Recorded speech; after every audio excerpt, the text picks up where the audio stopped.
Alright, recording's live. This is probably gonna be the actual recording. Let's see if everything's kosher. I too look for milk products during my Halo sessions. Okay. I am judging you. um, well, okay then. Are we good to start? I'm good. Yeah. Yeah, I'm good. Let's just. Okay. So, since you're recording, we should probably all introduce ourselves. Why don't you three go ahead, since you're the players? You go first, Lindy. Oh, I see how it is. All right, fine. Fine. I'm Lundy, and I'll be playing Beatrix Tully. Who's calling me?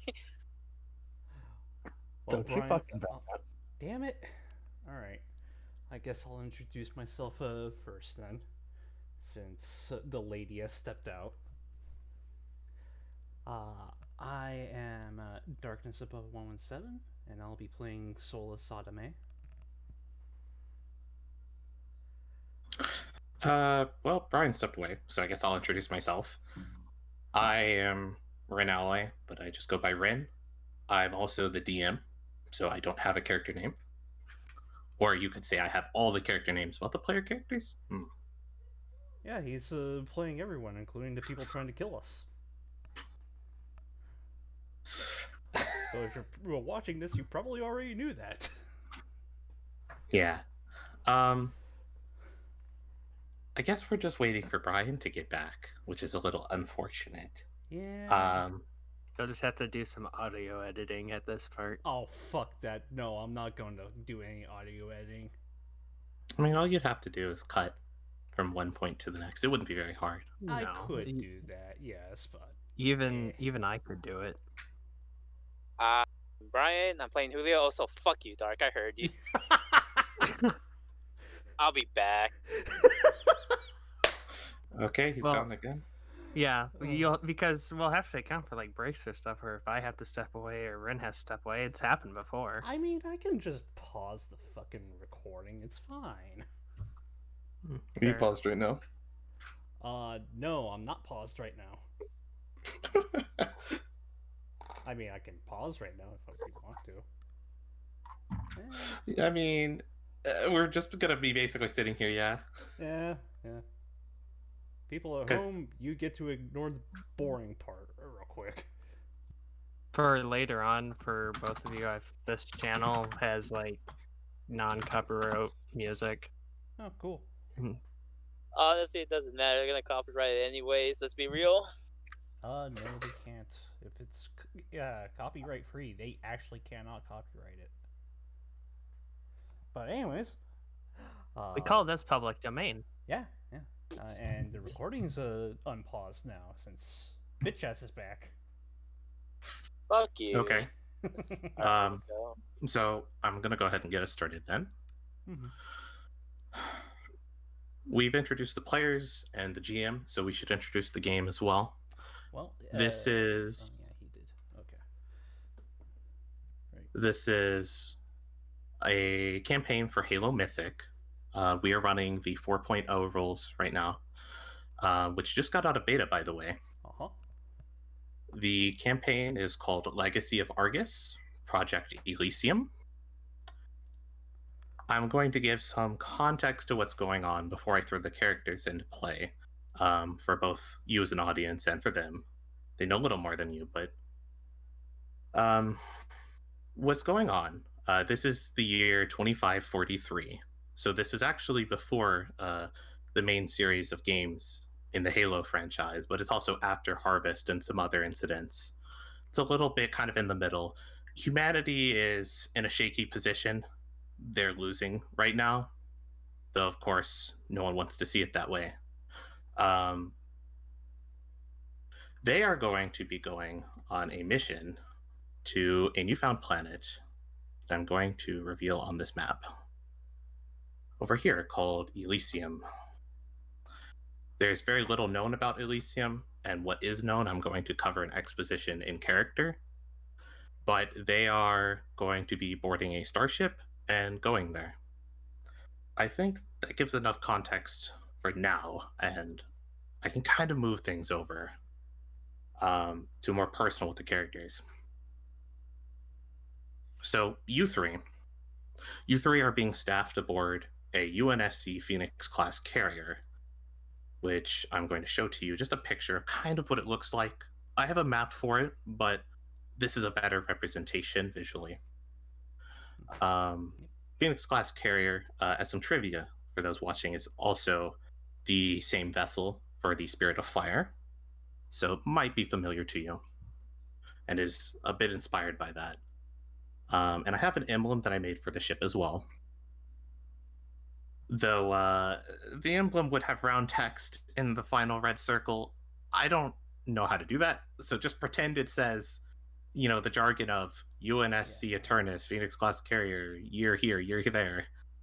Oh, don't worry about that though. For reference for people.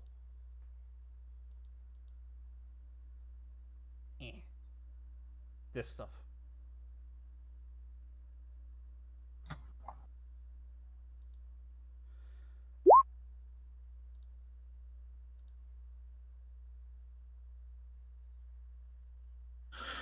Okay, so I showed them. Don't worry. You guys are on the ship. It has recently stationed itself down at Earth, and you guys are going to be moving over to Elysium. You haven't been fully updated as to what your mission prerogative is yet, though you would know that whatever this operation is, there's probably a lot of stuff in the background going on. There's a lot of specialists boarding this ship, people that wouldn't be necessarily standard staff for like a military vessel, which is probably what with only one of you really has serious experience. Two of you are newer. For Sulla, you would be able to tell that this is not just going to be a standard like military operation. This is going to probably be something a little bit more in depth, especially with your presence, because you have a little bit more knowledge than the other two, as you are going to be an onboard specialist for the ship, including some of those other people who are boarding.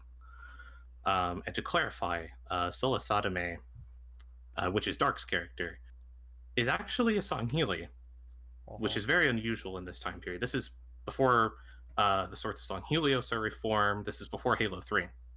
Yeah. As you can probably tell, this is also not going to be closely following the canon of Halo, but it is going to have a lot of elements that are canon in it. My character not being one of those things. Yeah. It's okay. I have plans for this. It will work out and it'll be very interesting, I think. I'm going to move you guys over to a map for the ship. As I described, this map is not perfect, but we can use it for reference just for moving around the ship. And obviously this is only one level of the ship. So if you want a better reference, if I say you go somewhere that's not on this map, you'll just have to refer to the image that I shared earlier. You three have not been put together as a team yet. That's what's going to happen right now. So you three have been called to one of the smaller briefing rooms. It's a room handled for like fire team briefing rather than like think mission control. Mm-hmm. So it's like a room for maybe up to 10 people at most, though a fire team tends to consist of 4 to 5. I'm going to leave it up to you who you think would get there first of the three of you, because you kind of would know who's more punctual better than I would.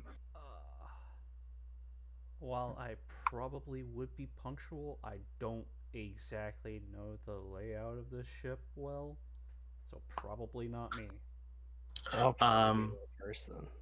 You would have, I was going to get to this, each of you would be given, in addition to your standard equipment, which you should mark on your sheets, by the way, a UNSC data pad.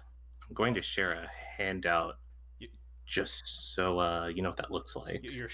You're giving us a fucking data pad straight up. Okay. Yeah, I am. Okay, that's a 500 credit piece of equipment that I don't have to worry about anymore. Let me go look that up real quick.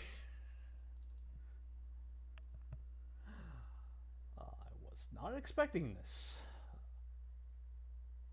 Oh, let's see here. That's that thing. This is what that looks like, by the way. Just as a reference image.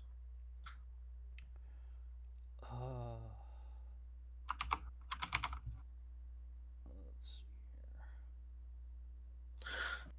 Well, so yeah, each of you are starting off with a data pad.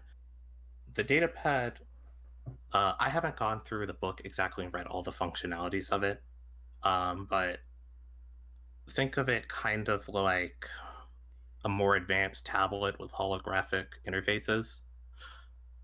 It would include easy directions and navigation of the ship, for example. So Solo wouldn't have to worry about getting lost. He basically has a GPS for the ship.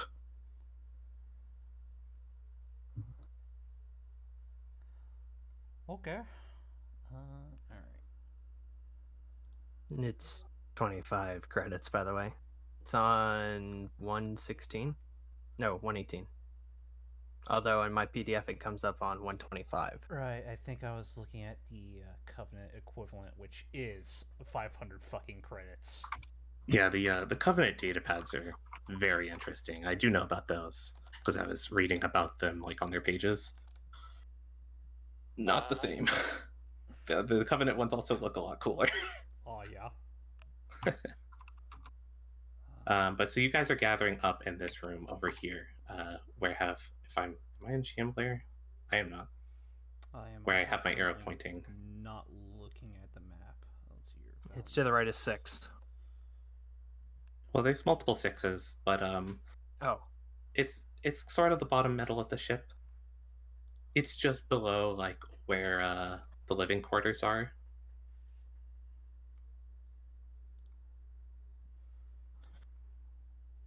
So then, assuming you guys all know how to get there, do you want to just say your characters all get there at the same time?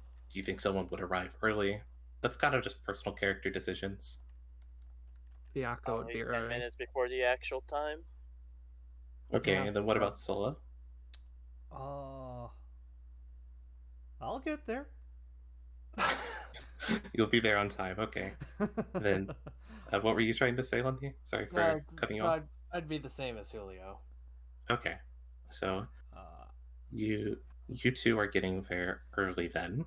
Even though, yes, it is a fucking GPS for the ship. God damn it.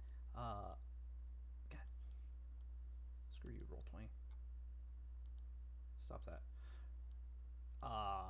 I would like to, do the biological equivalent of mapping out something so I don't need a GPS. Sure. Get a feel for the ship for myself. Right. I'll just assume you get there on time. Yeah. So what I'll say then is gonna reveal you two on the map. So Beatrix or Tolly, how do you guys want me to set up your tokens, by the way? Do you want me to have it set up with your rank name, what people would probably call you by, or do you want me to leave it as first names? First names, just so the names aren't that long, honestly. Okay. I don't mind either way. Well, if it's rank name, it would just be the abbreviated version of the rank and then your last name. Yeah, it'd be like what I just said to Lundy's token. Yeah. Except I need to set it so you can see it. You could just leave it as that. And it would be, you are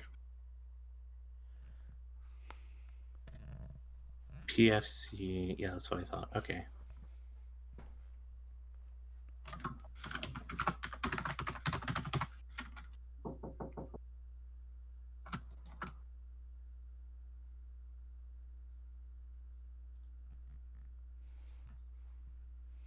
Last minute token maintenance. It's okay. Since it saves it for the campaign, you won't have to do this again. Professional. Well, I kind of forgot about token representation. It's fine. It's done now. I'm not gonna hold you to that because look at me. I literally just now fucking installed OBS. I really can't say anything. Right back. So, you two, PFC Asturias or Private First Class and Corporal Tully, you two are making your way towards the briefing room, and actually, because you're arriving at the same time, you meet each other outside. Would you two discourse at all, or would you just walk in? She'd stop to let Julio go in first.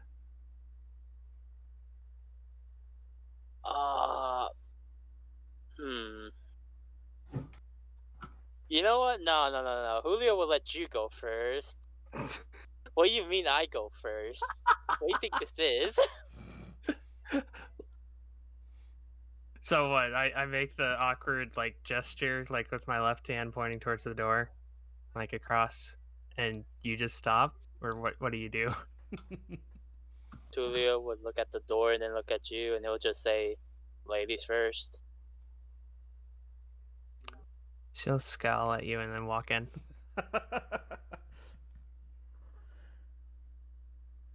Okay, so you can move yourself in the room then. All right. I'm in the. Hello?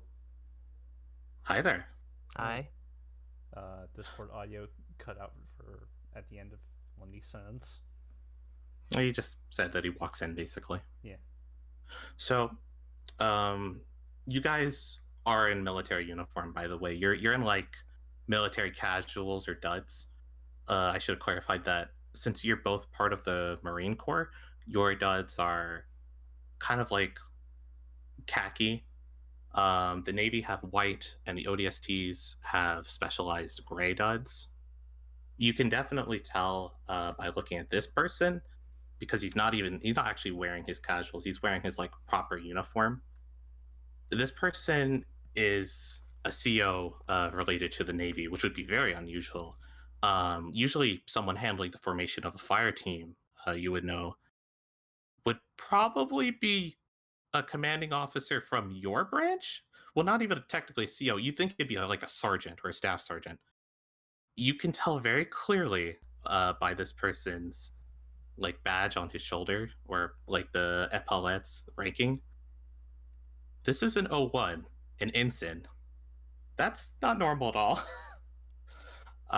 It is also military discipline and courtesy, whether your characters follow through or not, to salute anyone who is 01 or higher ranking. I will salute. Same. I see how you are. The man, to describe him a little bit further, and I will get to you two saluting, you can tell there's a bit of an oriental vibe to him, a bit of yellow to his complexion. Maybe Chinese, maybe Japanese, hard to tell. He has slick, kind of gel back black hair. He kind of looks like a pretty boy, actually, for his age, maybe like early 30s, but age doesn't seem to really dwell on him. He looks quite young for his rank. He is holding in his hands a data pad that it looks like he was managing something on himself. He notices you two walk in and salute him. At ease, please. He looks over to Tali, and he scrolls through on the data pad. Corporal Beatrix Tali, graduate of... you're from Luna. Yes, sir.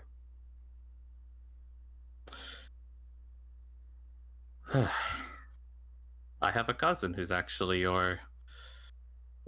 sharing in being an alumnus with you. He's stationed on the ship, actually. You two might commensurate in some shared union. Not sure how much school spirit you have. We'll find out, sir. Indeed. He looks over to Asturias. Private first class. Julio Strays. From Magical. Yes? That's correct, sir. Your father. He was a distinguished war hero. He salutes you back. He would actually salute Tully back as well for the same reason. Though I brought up more about the academy than Tully's parents.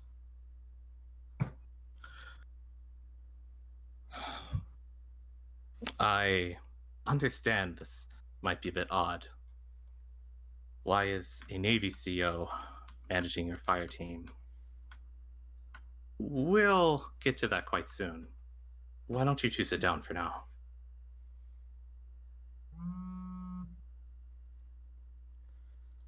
All right, she'll sit. Julio will nod and sit down. He continues to scroll through his data pad with a kind of pensive expression. You can see he starts to tap on the screen some. He has this kind of slight smirk. But otherwise, the room stays kind of in stagnant silence. With some time passing, another person walks in. This person is about 5 minutes after you, so like 5 minutes before you're actually requested to be here. They walk in. You can tell that they're wearing ODST duds. The emblem on their chest says that they're from the 105th, which is a quite prestigious division of the ODSTs, probably the most renowned.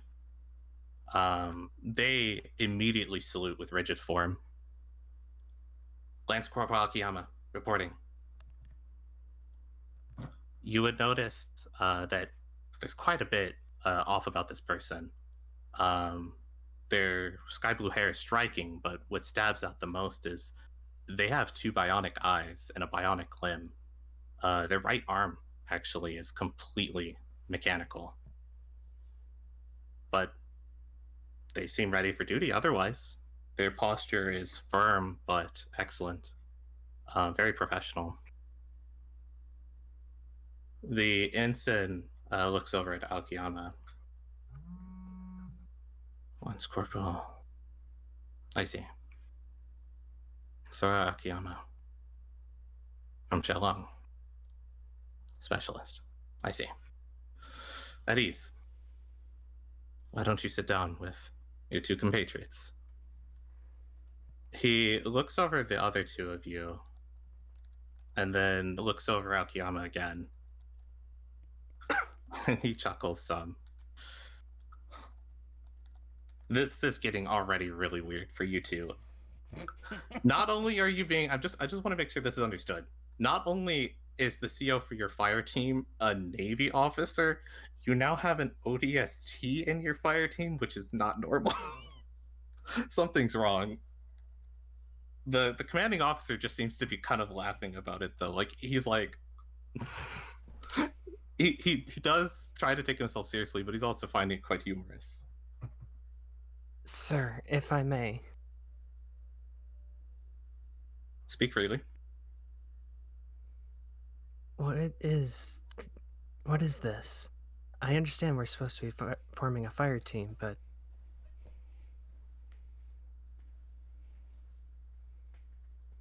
Well, there's no reason for me not to be transparent.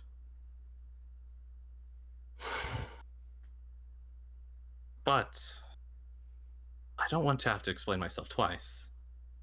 So for now, I'll tell you that your fire team is very unique, and you'll be safeguarding a specialist. As such, your fire team does not follow standard protocol and is not devised of purely Marine cadets. He looks over at the 105th specialist, the ODST, and then back to you. It says in your files that you graduated top of your class. I'm sure you'll be able to handle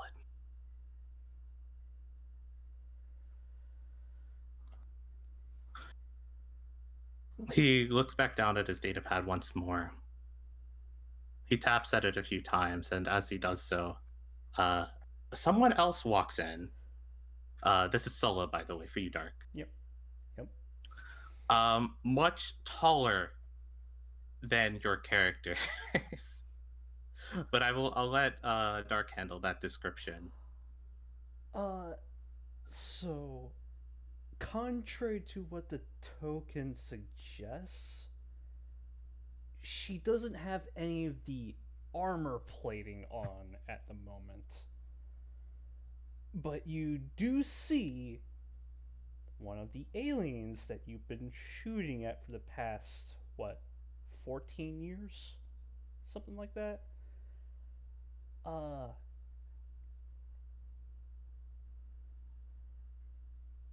Just walks in, looks up from the data pad that it is holding, and takes a good look around at the people in this room.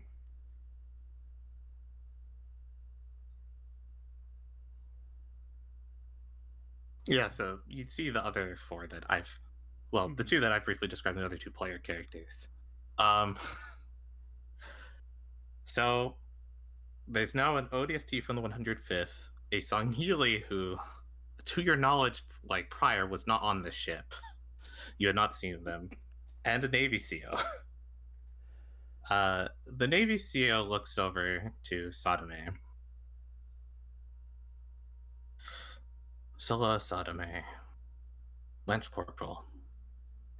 Though, I suppose you're really more of an NCO in terms of being a specialist.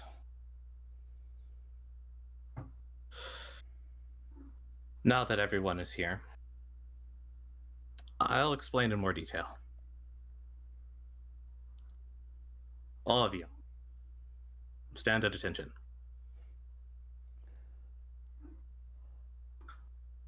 He gestures in front of him, kind of like you guys to stand up, because you guys were really waiting 10 minutes. That's why you're actually sitting down. So he gestures for you all to kind of stand at attention. Sure. And he'll say, you four have been chosen to form Fireteam Glacier. You will group up with Razor Company and handle reconnaissance and intel gathering. You've been tasked with the safeguarding of a specialist. He gestures over to Sadame. Your objective is to search for any footprint left by the Covenant and to report back. You will be handling very forward operations, sometimes entrenched in enemy territory if possible. Hence, the necessity of such a specialist. He looks over to Tali.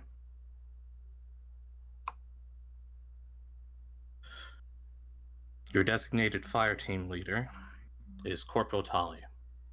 You will answer to her as your CO, and she will answer to me. Is that clear? Yes, sir.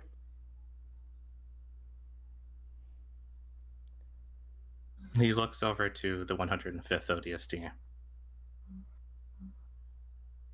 Your adjutant from ODST Special Tactics will be Lance Corporal Soria Akiyama. She will serve as your XO in your absence, Tali, and handle other matters you assign her to. Seeing as this fire team holds more importance, perhaps to our mission, than others, you have been assigned. He looks over to Akiyama again, an expert in CQC combat and reconnaissance. Make good use of them.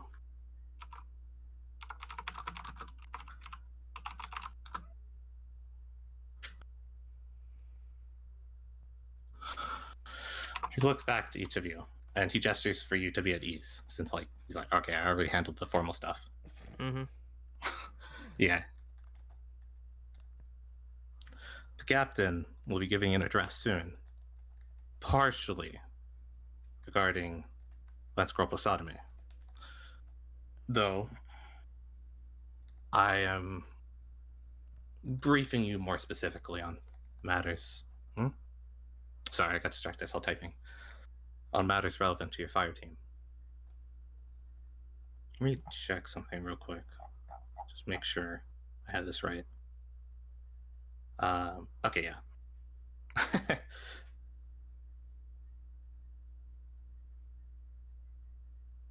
You'll be our first deployed squad as part of Razor Company. Our mission, he looks down at his data pad, will commence as soon as we make contact with the planet of question. As for that, well, the captain will update you all soon. He gestures for you all to pull out your data pads if they're not.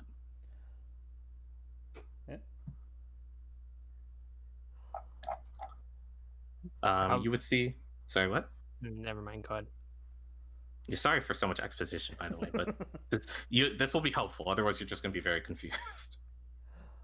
You would see as you pull out your data pads, they flicker with green luminescence, as if there's an incoming transmission. With the transmission, assuming you accept it, because you could say no. Ignore. I'm sorry, but I'm not taking any calls at this moment. You accept the transmission? Yes. Okay. So the screen pops up out of the data pad. It creates a holographic figure. You would see is a projection, actually, of the ship's captain, which I'm going to share with you.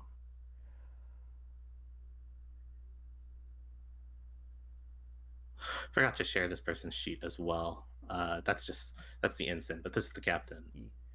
Ignore that his uniform is purple and gold. It's white and gold. Art is hard to find, but just pretend it's white and gold. Don't worry, we're totally not taking part in what the Empire are, man. Well, I mean, I'm wearing green, but my token shows gray. I'm totally not wearing medieval armor. What are you talking about? Yeah. Yeah, I did my best to find suitable artwork, and then there's someone over here with a D&D picture. I couldn't find an image I liked, okay? It's fine. Tokens are just for reference anyway. So when you accept the transmission, you see a holographic projection of the ship's captain. You would notice that his physical features are captured in very sharp detail. His worn face speaks to his rank, aged, but it does retain the semblance of a once very handsome man. He has a kind of chiseled jaw, a very exceptionally groomed mustache, and an aquamarine eye that decorates his facial visage. In the distance, though, kind of looming is the presence of his antiquated eye patch. Technology is... I mean, you have someone in the room with bionic eyes.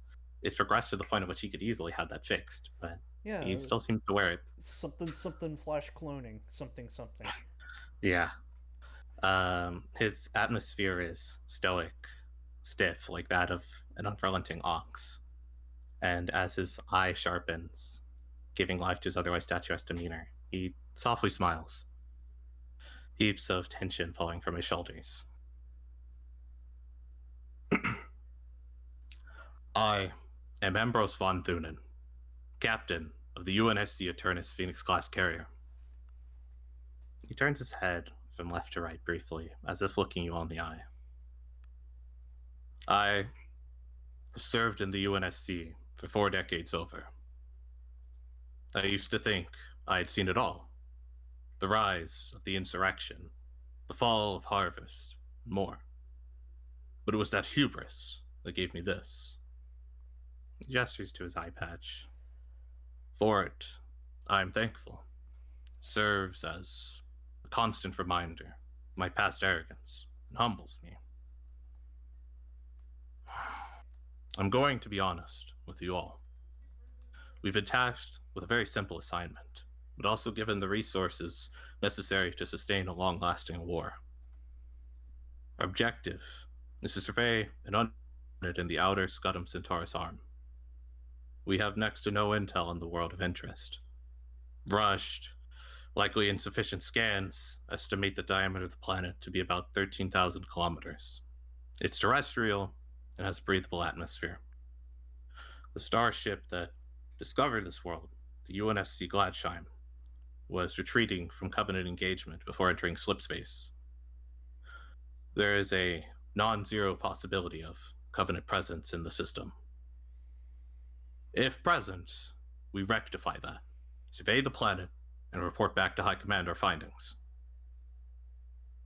He closes his eye briefly in pensive contemplation. I want to thank you all. Though this is the most trying time in our existence, it is the souls who give, all of you, who give humanity a fighting chance. And I'm not just blowing smoke. You are the backbone of mankind, their lifeline, their protectors, and your service will forever be commemorated. He straightens his posture. As it would be. This ship has recently taken on many new hands, and I wish to extend my warmest welcomes to each of you. The Eternus is now your home as much as it is mine, and I hope you can find yourselves comfortable. Welcome to the family. He runs a hand through his hair briefly. It doesn't seem a nervous gesture, more as if he's collecting his thoughts. I have heard murmurs of discontent. We have aboard a very unique specialist, a Sangheili operative whose loyalty has been proven in service. They share this ship as their home, the same as each of you. Angst, disgust, hatred. Do not let these emotions define you. When we lost our friends, our loved ones, our homes, it was not at the behest of the Soul Sangheili. Our enemy is the Covenant. Race does not define allegiance. When I walk these halls, I can be proud of our unity, of our acceptance of one another. Do not taint this atmosphere with misplaced blame. The day we cannot trust our subordinates, our brothers and sisters in arms, is the day we give in to the painstaking gauntlet and let the Covenant walk over us.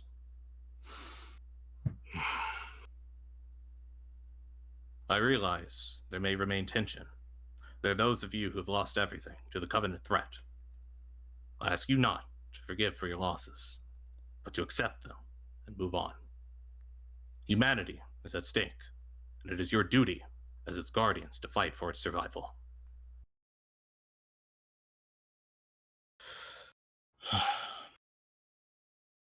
I also have someone new to introduce. Mira, if you would. You would see the hologram of the captain disperses, kind of like into digital bits, and they reassemble and form a new image before you, atop your data pads. In his place, you see a charming girl tinted purple and blue. A butterfly with a kind of similar color scheme gradient flutters about her before resting in her hair. Let me share this. Yay. She gives you all a toothy grin and a salute. Hail! Thank you kindly, Captain. Name's Mira. I'll be serving as the shipboard smart AI. Alongside handling Eternus relevant operations, I'll aid ship and military personnel to the best of my ability. In a flash of subtle light, the captain's hologram reconstructs. In the outstretched palm of his hand is a datapad, much like your own, and projected from it is a smaller hologram of Mira. Your datapads have all received a software update to enable easy access to Mira. Treat her with the same kindness you would your own. She's a part of the family now. That will be all. Captain Ambrose von Thunen, logging off.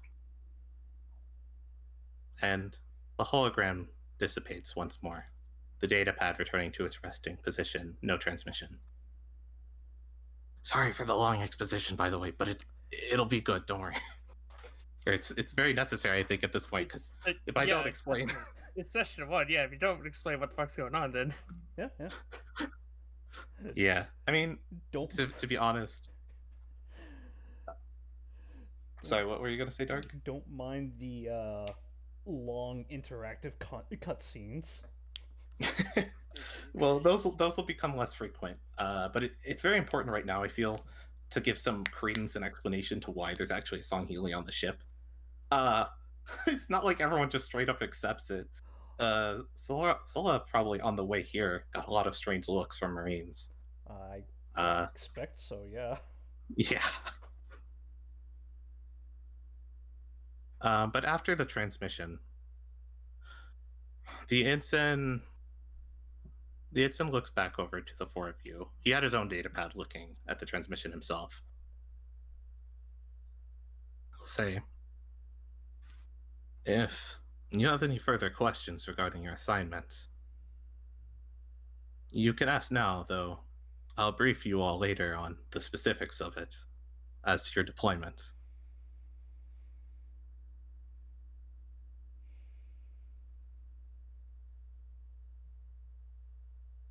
no questions here, sir. He looks down the line. He notices Akiyama staring, like, not quite daggers, but just staring at Sadame. Like, not even looking at him.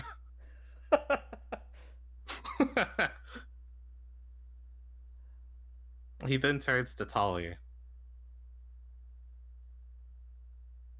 Well, then I suppose I will leave your team in your hands, Corporal. Do your best to keep relations civil. He salutes you all, and then makes his way out of the room. Mm-hmm.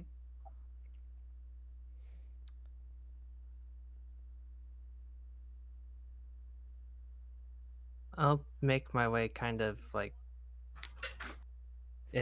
towards his spot, kind of in front of my fire team here.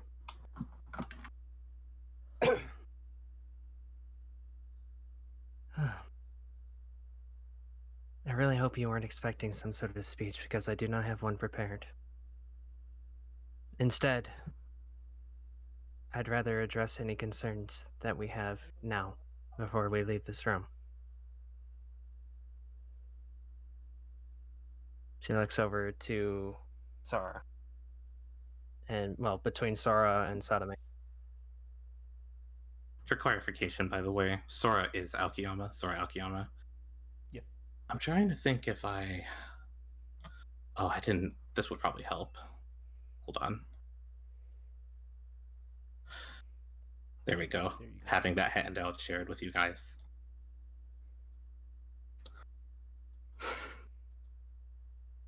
Aokiyama will turn back to you. To Tali, to be specific.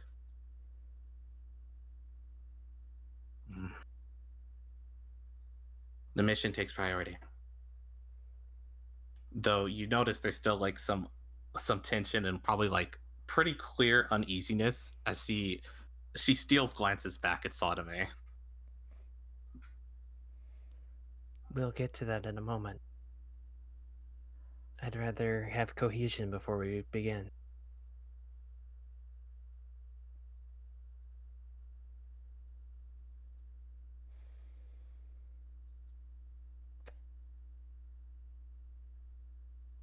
So, Sadame will turn her head to Sora and will say, I do hope our working relationship will not have a lot of turmoil in it. Will it?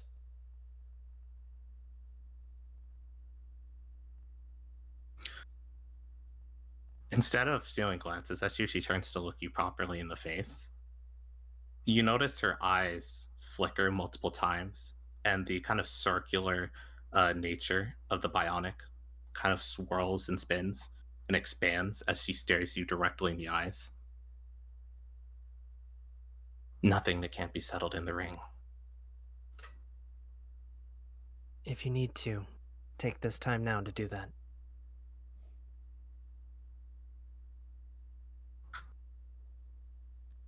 She tilts her head slightly, looking at Sadame. It won't be necessary. I have my concerns, but I have no reason to feel ire towards you.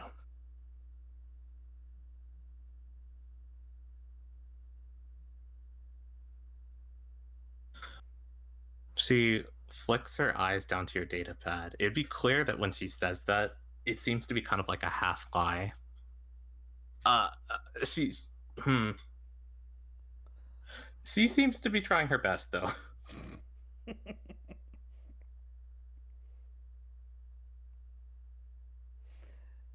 Yeah, I will just give her a, but I will not say Pensive. anything else.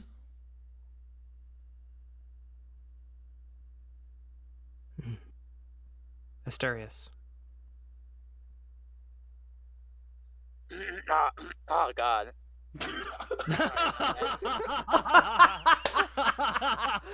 Please tell me that was in character. Fine. He kind of chokes in his words. Perhaps he has a dry mouth or something.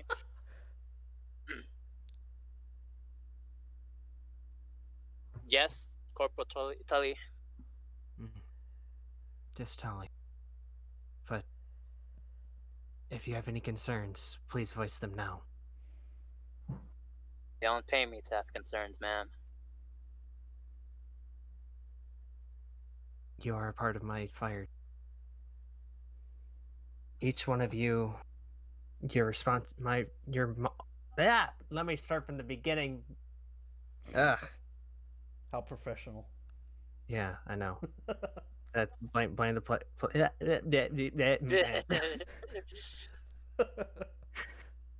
Don't worry, Blame the player, not the character. I'm just as fucking bad. Don't goddamn worry. Both your physical and mental health is my responsibility now. Cohesion is important. I will not have any underlying second thoughts about our unusual composition affect how well we perform in the field.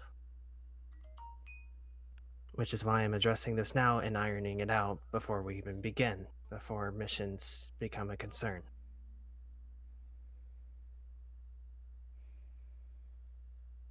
I hope each one of you can come to regard me as a friend on the ship and as your commanding officer on the field.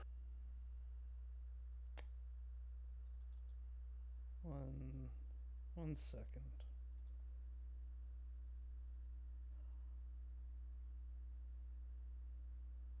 Where the fuck is it?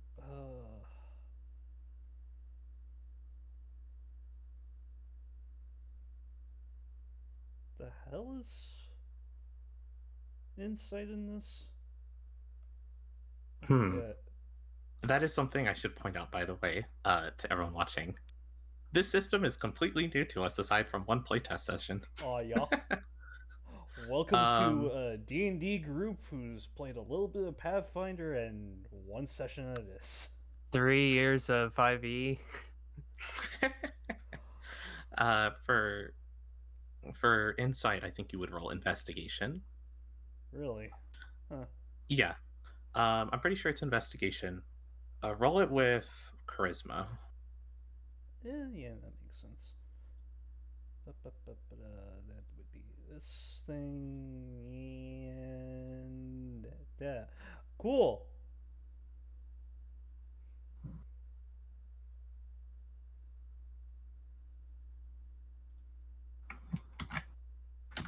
And does this regard my character at all, or? He's rolling an insight. Sorry, go on, Dark. Yeah, you can explain I yourself. was inciting you to see if you were, fully behind those words, where I was concerned at least.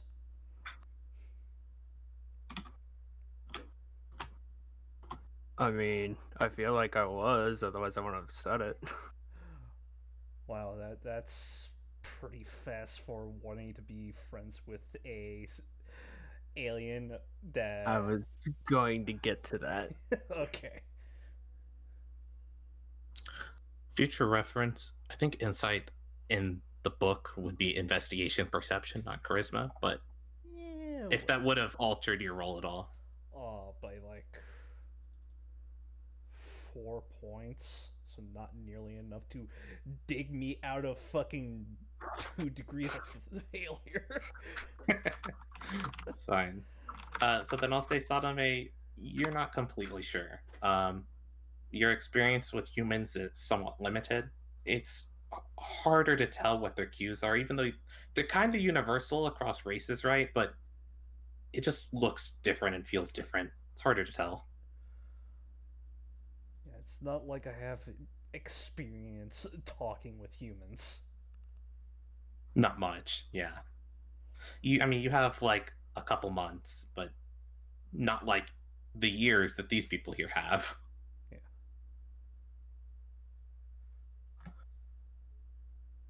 So, sorry, were you going to go on, Lundy? Yeah. She'll turn her attention directly rather than just to the fire team in general, directly to Sadame. If you were an individual who would pose a threat, you would have not made it this far. So, putting my faith in our intelligence gathering, I assume that you are someone we can work well with, which is why you've been assigned to me. You will not receive any special treatment. None of you will. You are my fire team, and I will regard you as family. Is that understood?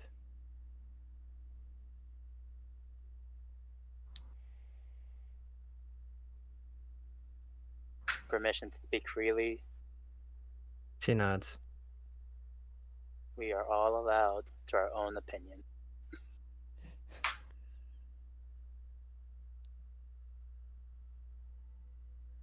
If you have an issue with it, take it in the ring. Like I said, we're all allowed to have our own opinion.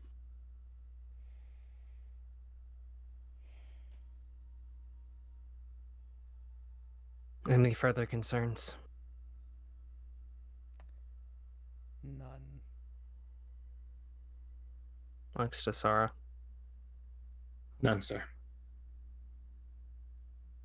Dismissed. Okay. Okay. So I'm gonna give you guys some options now. You have the liberty to do things on the ship. Go around meeting people, talking to people if you want. I can also push us further forward towards a narrative direction and towards getting your feet on the ground. I kind of want to know what your thoughts are as a party. What do you want to do?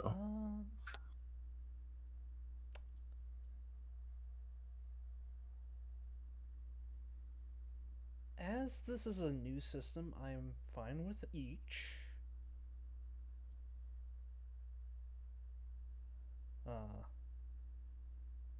I'm leaning towards the narrative since, well, we need to start somewhere. I'm fine with that. I can push us in that direction. So what I'll say then is you're all dismissed to your various things.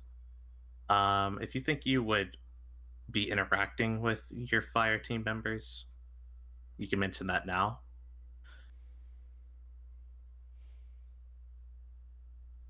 Okay, so then I'm going to go on and assume you guys are all being lonesome loners or doing things with other people in the ship. I would fucking look up on this data pad, or at least try to, what the hell this damn ring is. It's the holy ring. I'm assuming they're not talking about the sacred ring. Which me because I could help you out. No, the player knows exactly what the ring is. Well, I know what the I'm talking about Sully, you numbnut. Well, that I did ask if you think like Tali would be doing stuff with Sodome or vice versa in this kind of like quote unquote downtime. Yeah. Do you Why think not? so? Okay. Okay. We don't have to handle that conversation or anything, but I'll say, Sodome, for my own curiosity, roll me an investigation check with intelligence. Give yourself a +20. Okay. That would be this. The Covenant always talked about the rings, and now the humans are talking about rings too. Hey. All right. Fantastic. Would you search various things on the data pad, and you keep trying to figure out what this ring is, and you like look up the sacred rings, like UNSC Eternus and things like that. Eventually you find a search that comes up with like some not technical jargon. Let me think. They probably have like public forums on here for like other people in the ship to talk. Think like the equivalent of like military social media. It's probably a little bit more formal than, Facebook or something, but they probably do have that. It's like a military LinkedIn. Yeah, it's like a military LinkedIn. So like there's like, like it's not like technical jargon. I'm trying to think what the term would be. Like the proper language for like military, like what do you use for that? I can't think of the word. Commanding officers now. Oh, lingo. That's the word I was looking for. So you can find in like some of those discussions some lingo like relevant to people threatening to pull someone into the ring, and eventually you read into it enough and you realize you're talking about like some sort of martial arts or like fighting. They're not talking about the sacred rings. You finally find a picture in one of the like threads, and you can see it looks like, for your sake as a player, it looks like a boxing ring.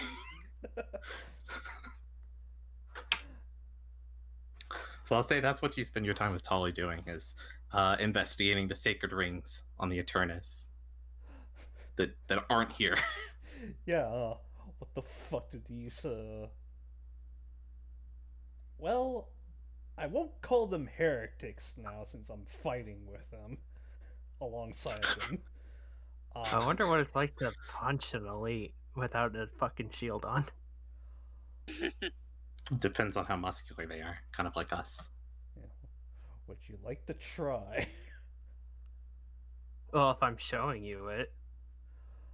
Oh boy. I'll eventually bring in all of my fire team to one-on-one. Oh boy. Excellent. Guess you're first. Okay. So like, I assume I took you to like wherever the training facilities are here. Mm-hmm. The thing is, I actually have a map for the ring, if you guys want to roleplay this out. Though, if we are doing that, that won't lead into towards the narrative progression. So I kind of need you guys to pick. Because, I mean, if I do that, it's just going to be you two on the screen for a little bit, and the others are off doing their own thing. Yeah, we'll probably skip past it for now. I'll pull Dark aside later. Okay. Yeah, we can handle it in the future. Well, ignoring Akiyama, but like Julio would be off screen. Yeah. Yeah. I don't want to do that to my poor Brian. So I'm gonna pull you guys over here. This map. So you guys are traveling to the Scutum Centaurus arm, deep into it, over to this planet that I have very crudely added into it, called Elysium. Not matching the image at all because I'm not very good at editing images. The one odd one out. Yeah, over here to Elysium. Elysium is not yet known as Elysium, so you wouldn't technically refer to it as that. You would refer to it by, hold on, it's in the Zeta Dorada system, so it'd be XF.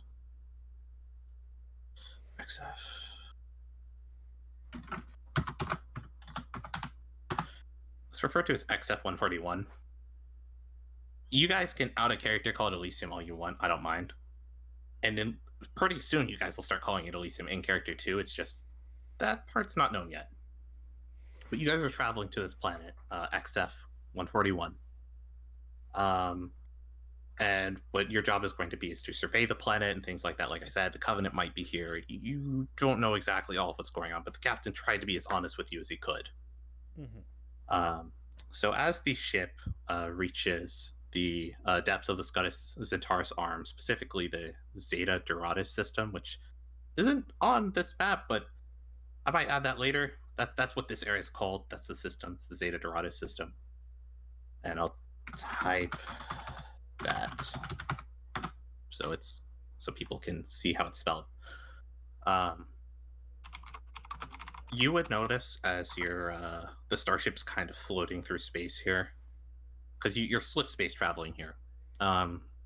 Most of these planets don't really look like actual proper planets. We're talking like ice rocks and gas giants, things that aren't inhabitable. Just imagine a bunch of Plutos and the sun. Except, well, not the sun, sorry. I think that is a gassy planet, to be fair, but I meant more like Jupiter. Pluto's still a planet? Go live there, you fucking give me the survival equipment, I will. But you guys would see a bunch of like icy rocks and crags and things like that, and these gas giants that I'm describing. Until actually traveling far enough into the system, some time would be elapsed. You'd see a planet that actually looks very terrestrial. It doesn't look quite like Earth, but it looks familiar enough. You can see just by looking at it that it has an atmosphere. There is a belt of rocks that kind of gravitate around it. You'd be able to tell as well that it looks fairly alpine, though it does seem like, despite having possibly a more cool-leaning climate, this planet does have other biomes as well. It's not solely alpine. The planet is actually, from orbit, quite beautiful. It's very much so untouched. It doesn't look like, from how you're surveying the planet now, like there's structures there or anything. It looks completely uninhabited. Mm-hmm. As you guys reach this point, like the ship itself as well, once the ship is in position, you would all be called down to the hangar. This is probably like a day or two later, to be honest. You'd all be called down to the main hangar. You'd see that everyone from Razor Company, which is that's like Alpha through Delta Squad, you being part of Delta Squad, is gathered up there. And to clarify, Razor Company is a scout platoon, so it handles like forward-leaning recon and intelligence gathering, which is what you guys do. They're gathered up there, and you'd see there's some sergeants walking around giving orders to their respective squads. And the sergeant responsible for your squad, I'm going to share him with you. It's this guy. So he's walking around. They'll say, "Listen up. We're going to man these pelicans. We're going to take these reconnaissance hogs. We're going to see what's down there. Scans indicate the place is clean. We're going to look anyway. You got to make sure, with the ultimate caution in mind, that we can set up our forward bases, our research labs, safely. Comms, you're fully authorized to use them. You can broadcast on an open channel if necessary. There's no need to go dark on this one." He looks out the hangar at the planet. Beautiful place. Don't get lost in it. You got a mission to focus on. Saddle up. Let's go. And he gestured to a pelican, which you'd see. There's a couple in the hangar. Has a troop hog attached to it, like to the back, and you guys can make your way into the back of the pelican, to sit in the passenger seats. So you'd be riding with all of Delta Squad, and they'd be dropping down other hogs with other pelicans and other squads.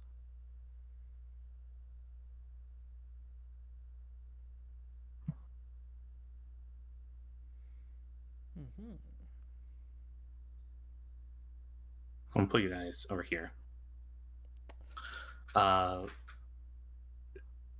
In contrast, actually, to my description of the planet, you guys are not landing in an alpine area. You're landing actually in a more tropical climate, towards the kind of. It's towards the equator, like where the rock belt is like gravitating around the planet. And this is concept art, by the way. I would draw this planet if I could make it look beautiful at all. There's no way. So this is just for your imagination. As you're landing, you're actually landing in what looks kind of like savanna plains. The place is just beautiful, like unrivaled feral beauty. The air is amazing. It feels like the cleanest air you've ever had before. You'd see trees that look kind of similar, though perhaps of different genus than planets you've been to before. The vegetation and lush is apparent, and I shared another image just for reference. There we go. Okay, yeah. As you guys are getting out of the pelicans and can actually step down on the planet, you'd immediately realize something. This planet is larger than Earth. It actually has a much stronger gravity than Earth does. It's the belt of rocks. You could still trudge on foot and get around, but this gravity feels at home to Sola, actually. Yeah. It does not feel at home to the other three. So you two are going to have to take some time to adjust to it, for Biako and for Julio. Mm-hmm. Something about living on the moon. Yeah, it's very different than the moon. I'm not going to get super mechanical with the gravity, though it may come up in context of circumstances. But I'm not going to have your movement speed or have you make constitution checks because I think that's a little bit too much. Or in this system, it's not constitution, but is it constitution? I don't think so. Let's see here. It is probably toughness. Toughness, yeah. But I'm not going to have you make toughness checks for it. Or strength or whatever. It's just something that's kind of contextual flavor to this place. So they drop off the troop hogs, and you'd see the other squads settle up in their new hogs, and they're starting to roam out. Flores, your staff sergeant, gives a couple more orders. He's basically telling you guys to disperse and cover the area. I should have asked this earlier. Do you want Sora with you? Sure. She's part of my fire team. Yeah, I'm gonna make Aokiyama, you guys taking her optional since she's not a player character. To clarify to the people watching, by the way, I'm giving them an NPC attaché because a fire team size is standard for more. So for the sake of keeping in regulation with that, they have 4, but they don't have to take Aokiyama. She can always be called down from orbit anyway. ODST. Makes things simple. This ain't fucking Destiny fire teams. Stupid 3-man size. Yeah. But so okay, all 4 of you are getting on the ground. I didn't think to get a reference image for it. Hold on, let me see if I have one. I mean, everyone here should know what a troop hog looks like if they're watching a Halo playthrough. Let me see. Do I have a? Here we go. It's a bird's eye image, but close enough. It's this warthog that in the games you always don't use because you're like, I'd rather have a turret. Unless you can get to fucking like 5 Marines with fuel rods. Well, I suppose. I won't deny this. At that point, it becomes the party hog. Yeah. There's a troop hog for each fire team, with the fire teams being staffed from 4 to 6 people. And since a troop hog carries up to 6 people, at least this version does, that's ideal size. Uh-huh. I guess you guys should designate who's driving. I'm driving. Okay, Glad we could clear that makes up. sense. Yeah. That's not optional. I am driving.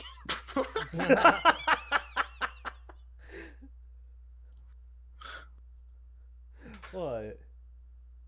Why not have the blind girl drive? To be fair, she has bionic eyes, and she's actually probably a better driver than the other 2 people in the fire team. No. Clearly, we should let the alien drive.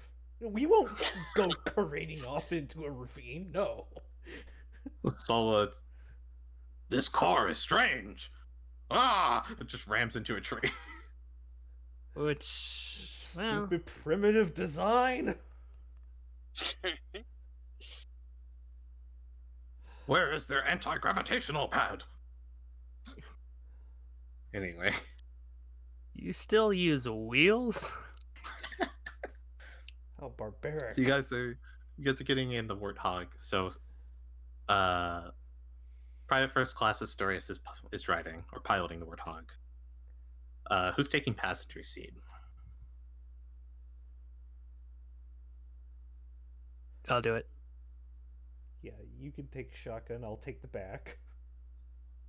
Probably gonna be more comfortable in the back for me. True. Okay. So Aokiyama and Sadame are taking the back of the troop carrier warthog.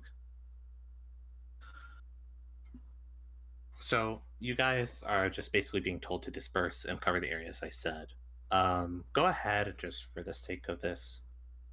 Since this terrain is not, there's no roads or anything, Julio, make me a pilot check just for a general idea of what's going on with the car. I use intelligence, right? For piloting the car? Yeah. I don't think so. Hold on. What I use? Let's see here. Is it intelligence? That's the default option, it looks like. Agility or yeah, it is intelligence. That's interesting. Oh man, you can use agility for it too? Okay, I'm not as bad at driving as I thought. I think agility is for trying to dodge an attack. Yeah, fair enough.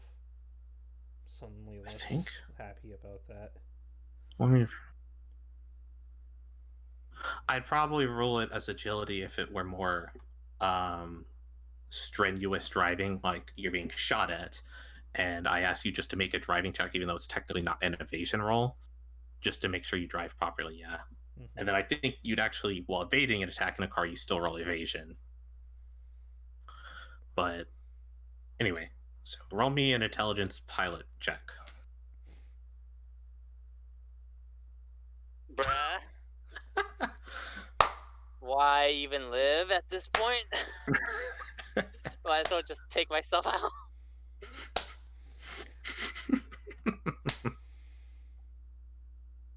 Remind me to never let you drive again. So all 4 wheels just come off. No. You're out of combat, so even with degrees of failure, it's not like this is going to be terribly bad. Because if I just asked you to keep rolling, you'd fail eventually anyway. Yeah. This is more just a feel for how quickly you acclimate to the more intense gravity, the semi-difficult terrain, though it is open fields, since there's not roads. These, don't get me wrong, these Warthogs do have 4-wheel drive, but it'd still be more difficult than driving on a road. You struggle a little bit. It's a bit bumpy at first, but you're able to find some consistency and stable out after about 10 minutes or so. The main issue for you is that the gravity is almost twice as harsh as that of Earth. it does feel kind of weird. Somehow But as you start driving, he somehow manages to find every rock in the past to run over. You know, I didn't think about that. The plains do have tall grass. Yeah, you're probably running into rocks too. The warthog can handle it, but you do hear the warthog kind of complain at you with some sputtering sounds. Warthog complain noises. Sola complained noises. As you're driving through, there's a strong wind that picks up. And despite the otherwise warm feeling of the area, it does bring a kind of unbridled chill. You notice soaring with the wind is this strange avian kind of dinosaur-like creature, like a mixture between avian and saurian. You don't recognize what it is. It looks kind of odd, like a pterodactyl with maybe a pelipper's beak. Whatever it is, it's not something identified. Well, hold on. See, I didn't think about Sola's perspective on this. Anybody a bird watcher? Well, No I'm gonna say history? I'm gonna say Sola doesn't recognize it either, because there's only one other place this thing is recorded to show up in Halo lore, and that place hasn't been found yet. Yeah, otherwise, Prophet of Regret hasn't said, "Oh, hello, here's the human homeworld. Let me just fucking kick down the door and leave." Prophet of Regret. Oh shit, I regret there are this. people here, run.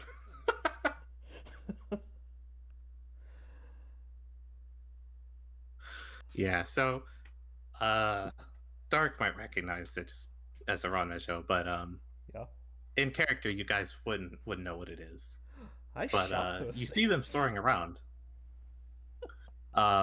Ignore the architecture in that picture, by the way. This is just the best picture I could find. There's no architecture in the background. There's also no fucking Covenant ship in the background either. No. No, ignore that. It's just for reference. You do see kind of eastwards of the plains what looks like a tropical forest. Think like a rainforest or jungle. And that kind of covers the eastern side of the plains that you're in. You'd probably be able to tell from the moisture in the air that you're not too far away from a coastline either. The humidity is kind of strong. This terrain does have some rivers too, though the rivers aren't like huge or like problems for you to traverse. You can drive around them. Is there anything in specific you would be doing or looking for? I guess we're supposed to be looking for any traces of the Covenant, so... That's right. I'm trying Covenant, not to right? crash. No, you- She'll lean over to Julio, though, as we're driving. I assume she'd probably be shouting, but I'm not going to shout because of, driving sounds, and we're in a open hatch warthog. Sure. Have you found your vacation home yet?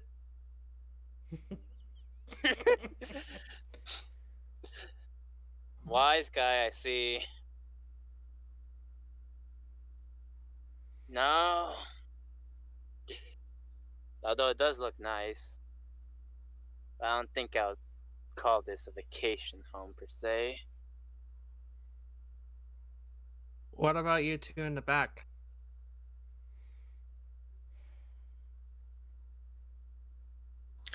Akiyama looks back over to you. She had her eyes kind of focused on the jungle in the distance. Huh? Sorry. Could you repeat your question, Nexo? You find where you're going to put up your vacation home?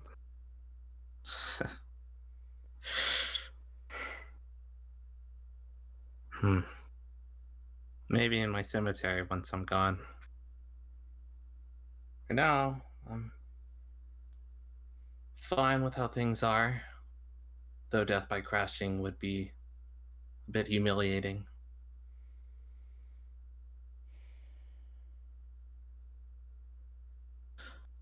As she says that, like, the warthog, like, veers into another rock. She just gives a hard look over to Julio. Julio's just focused, trying not to crash. Listen, I can't tell if there's a rocker there. It's kind of hard to see.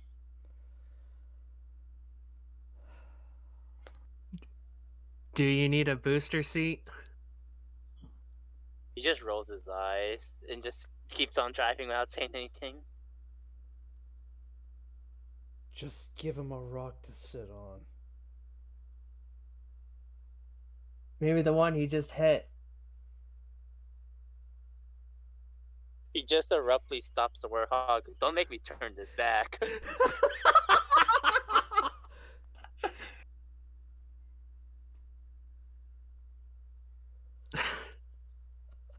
So that's not a... That's Akiyama speaks out. She'll say, "What, for that rock? Already attached, I see."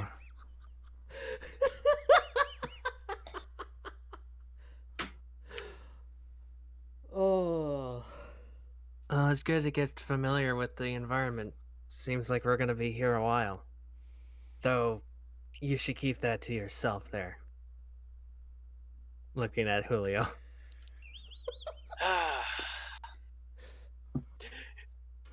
He just slowly starts driving forward.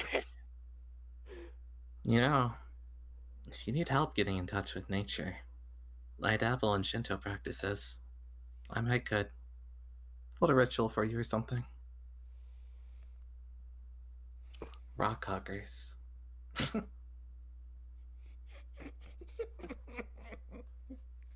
I hope none of you were expecting a hard ass for a CO.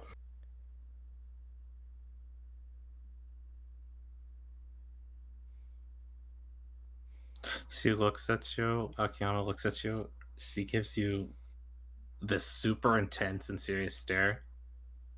No, sir. Nah. She just kind of looks off and starts whistling. It's a jaunty tune.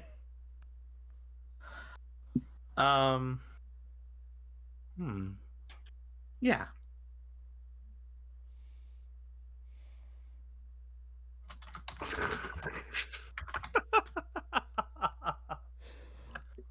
I'm sorry, Brian. You seem to be a fucking car full of assholes. That does seem like it. If I remember correctly, both of you fuckers went wise guy. I signed up for the military to go and kill people, and instead I got this female commanding officer next to me tell me to mate with a rock. It's the wrong setting to do that, Ben. Yeah, you had that Though opportunity. More dedicated enough, I may try to find a way for your commitment to still occur. I mean, Listen. he could have. Listen, I'm not playing a Colonia, alright? You chill out. And he also had the opportunity, like, what is 3-4 campaigns ago? Holy shit. I'm not playing a Colonia, chill out. Alright, As you guys are driving, you notice actually something ahead of you. It looks like there's quite literal prints in the ground. You could tell because like the dirt is slightly disheveled.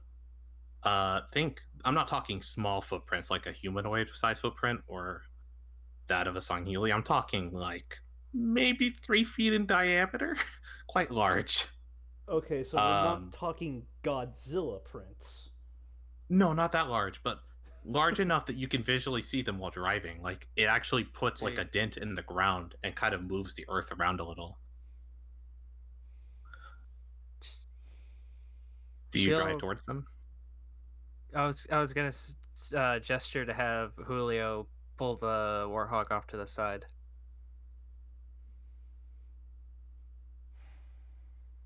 Go pull over and stop next to one of the footprints to better examine it.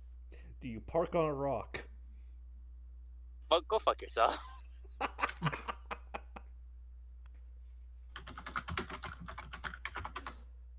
Well, if anyone wants a closer look with me, go ahead and get out.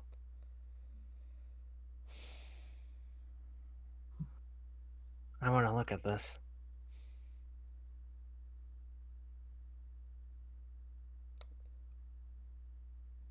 Walking beats this contraption you call a vehicle, anyways.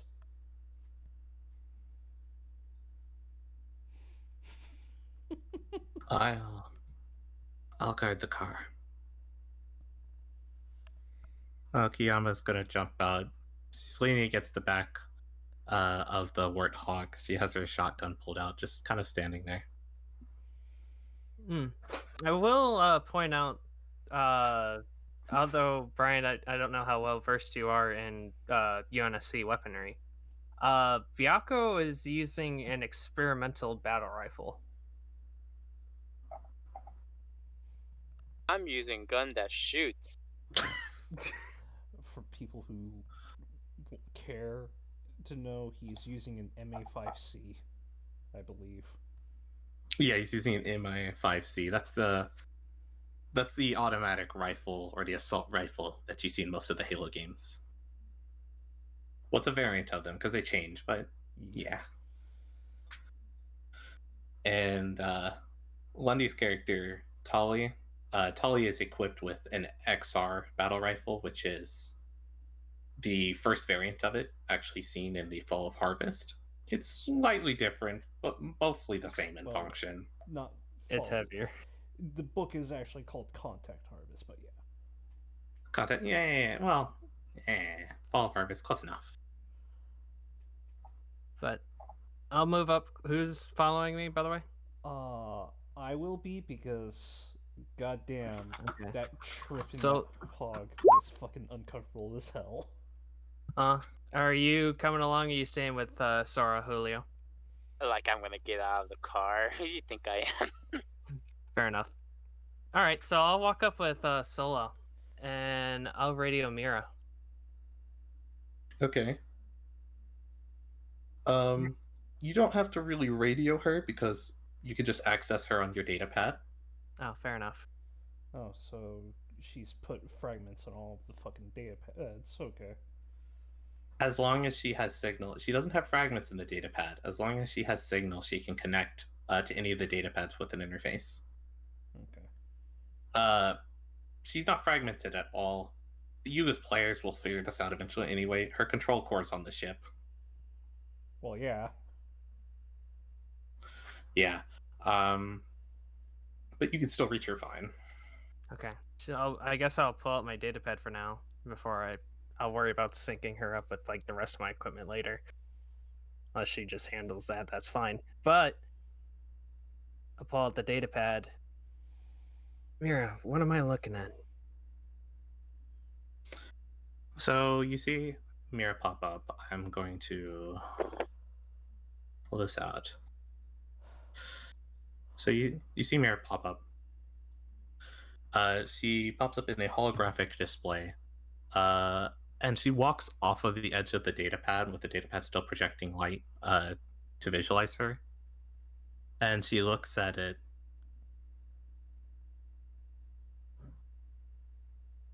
The footprint of... I have no collection of this footprint. I cannot identify it further than it being saurian in nature. Though, it does look as if whatever saurian creature it belongs to may perhaps serve as an ancestor to... She pulls up a comparison and quickly throws up a few images. Or she wouldn't say ancestor, she'd say like a relative to, technically. She pulls up an image of this, which she's already kind of scanned, and pulls up just a black and white tracing of it, so it's more clear and distinct from what you're looking at the ground. And she compares it actually to an ostrich's footprint, and shows you both of them. There's differences. You can tell that this one, and not the ostrich's footprint, its toes are more accented.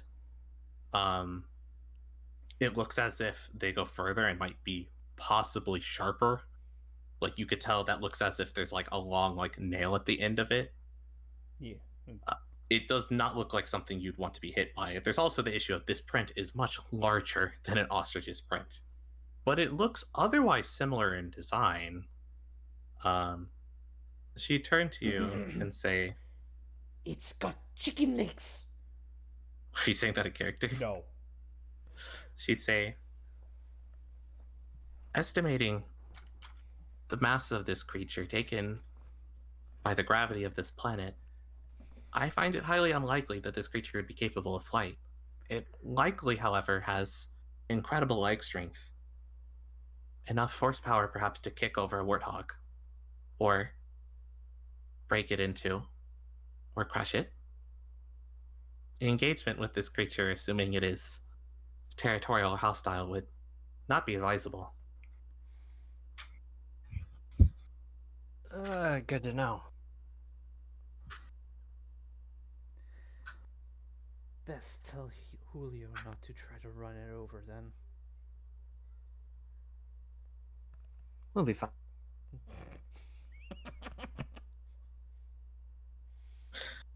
She smiles at you.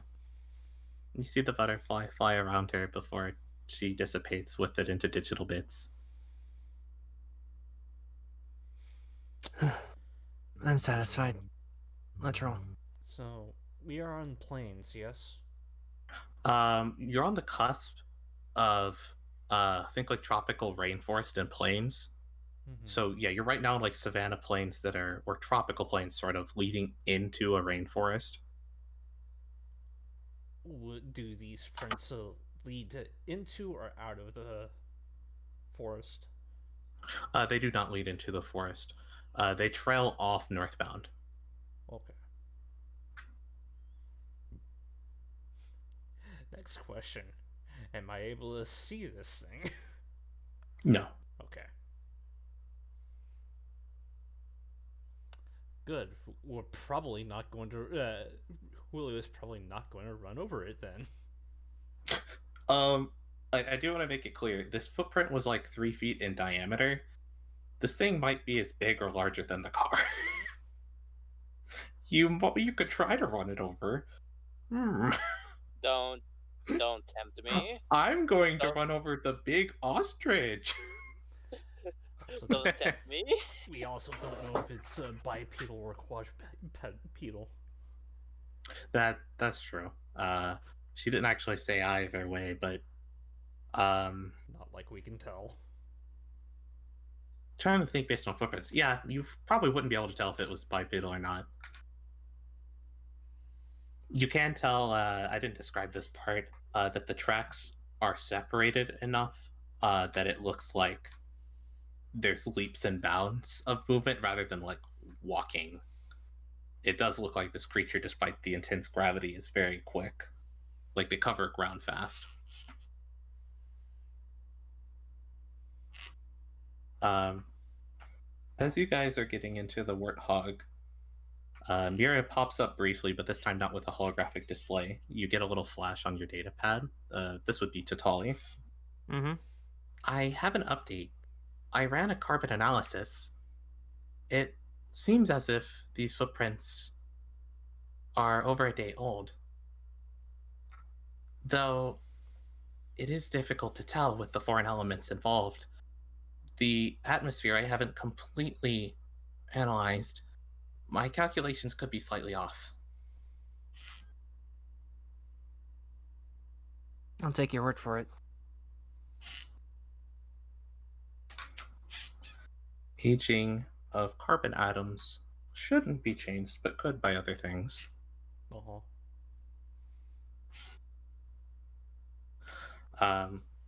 Okay. So, you guys are all back in the car then. Mm-hmm. I'll sit down. I'll look over to Julio. Look out for giant ostriches. Don't hit it.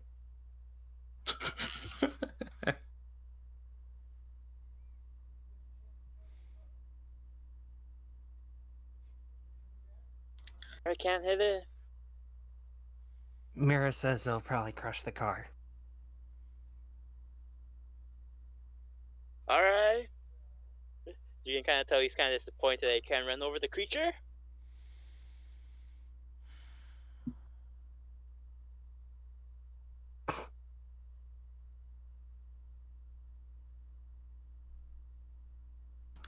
All right. So what are you guys doing next? I guess we're just gonna keep going, I suppose. Yeah, continue doing our fucking job of playing Murder the Covenant here at any point. Right.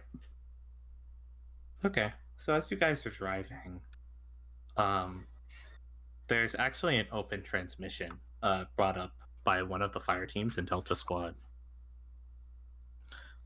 Huh? You send me. I see. Not quite relevant, but I do appreciate this. Yeah, it just so happened to pop up. Sorry. It's fine. But you get a transmission from one of the other fire teams. And the transmission says, "This is Fireteam Storm. We've been compromised. It's the Covenant." And it just cuts off. You see in the distance a plume of smoke. And following it, or really at the same time, actually, you hear the sound of a distant explosion. Yeah. This is a proper time to take a 5-minute break since it seems like he's going to be called away. Uh-huh. And I can just stop and restart the